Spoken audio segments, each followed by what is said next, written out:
Hello friends, welcome to my video session on heredity and evolution part 3. In this video, we are going to talk about mutation and evolution. Okay, so first topic is mutation. So what is mutation? Mutation is a change in DNA. Okay, a mutation is a change in DNA. What is DNA? DNA is a hereditary material of life. An organism's DNA can affect how it looks, how it behaves and its physiology. Okay friends, तो mutation क्या है? Mutation is a change in DNA. Okay, तो अगर DNA में कोई भी change होता है तो वो क्या अफेक्ट कर सकता है कि वो जो ऑर्गेनिज्म है वो कैसा दिखने वाला है, वो कैसा बिहेव करता है और उसकी फिजियोलॉजी पे इसका असर पड़ सकता है. ठीक है फ्रेंड्स, तो लॉट्स ऑफ जो भी म्यूटेशन होते हैं वो कैसे होते हैं? माइनर होते हैं, छोटे छोटे होते हैं, पर कुछ म्यूटेशन कंसिडरेबल भी हो सकते हैं, बड़े हो सकते हैं. तो उसका एग्जाम्पल दिया हुआ है फ्रेंड्स. अ म्यूटेशन में cause the genetic disorder like sickle cell anaemia. अगर आपको सिकल सेल एनीमिया के बारे में कुछ पता है तो आप मुझे कमेंट सेक्शन में बता सकते हो फ्रेंड्स. ओके, तो अभी इवोल्यूशन की तरफ बढ़ते हैं. पहला इसका कोर डेफिनेशन देख लेते हैं फ्रेंड्स. तो इसका कोर डेफिनेशन है, evolution is a gradual change occurring in living organism over a long duration of time. This is a very slow going process through which development of organism is achieved. तो ये इसका एक core definition है friends. तो evolution is a gradual change occurring in living organism. ये क्या है? धीरे धीरे जो डेवलपमेंट होता है किसी लिविंग ऑर्गेनिज्म में, ये वही है. ये इसको हम लोग कैसे टर्म करते हैं? इवोल्यूशन में टर्म करते हैं फ्रेंड्स.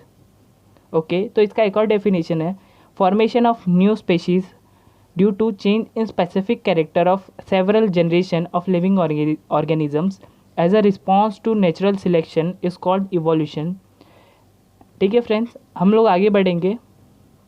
तो अभी हम लोग इसका पूरा थियरी देख लेते हैं. पहले इसको पूरा समझ लेते हैं, नेचुरल सिलेक्शन से ये कैसे होता है. ओके, तो 3.5 billion years ago life had been non existent on earth. At the beginning there may have been only simple element in the ocean. Okay, तो 3.5 बिलियन ईयर्स अगो हमारे अर्थ पे क्या क्या था फ्रेंड्स? तभी सिर्फ सिंपल एलिमेंट्स थे ओशन में. ठीक है, फिर धीरे धीरे क्या हुआ, उन सिंपल एलिमेंट से क्या बने? ऑर्गेनिक और इनऑर्गेनिक कंपाउंड्स बने.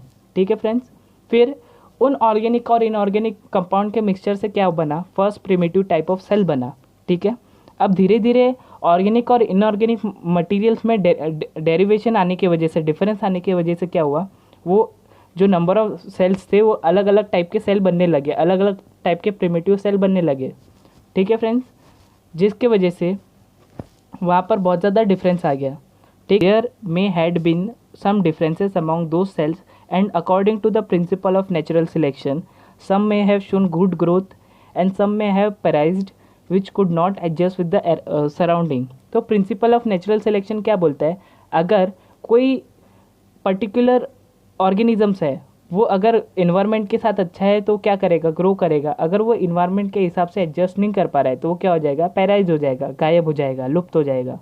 ठीक है फ्रेंड्स, अभी करंट सिनेरियो देख लेते हैं. तो currently crores of species of plant and animals with huge diversity regarding shape and complexity are present on earth.